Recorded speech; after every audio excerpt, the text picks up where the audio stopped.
This is what you find when you get away from the pure principles which should be the basis of society. And what is being pushed is critical race theory, which obviously accommodates anti-Semitism, and it suits those extremists in our society to push those.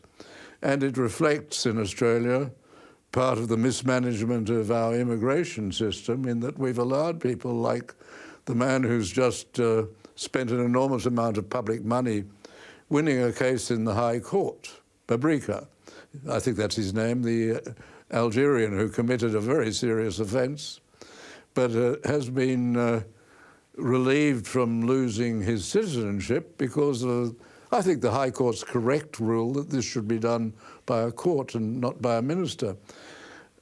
We have a situation where we must always be constantly on guard for all of these manifestations of evil, which we will see. We'll see it now, we'll see it forever, because man is born with original sin, to put it in the Judeo-Christian sense. We've got to accept that. We've got to expect it, and we mustn't be surprised when even friendly organisations rely on these things. Sometimes you find a person who doesn't misbehave. I was astounded, for example, in the Constitutional Convention, where John Howard was accused of rigging the convention so that the monarchists would win.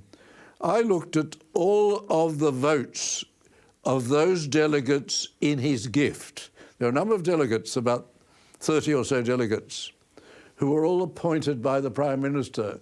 He could have appointed a whole branch of Australians to constitutional monarchy and rigged the convention. He could have done that. I checked on their voting. 2/3 of the ones that Howard appointed voted for a republic.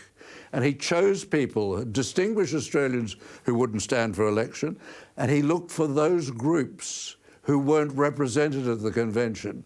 He looked at the young and the Indigenous. He didn't look at how they were going to vote. So here you have a politician behaving very properly. There are politicians who do this. He did that very well. The result was 2/3 of the people whom he appointed turned out to be wanting the solution that he didn't want. Isn't that the ideology, David, that a good deed never goes unpunished? That seems to be what happens.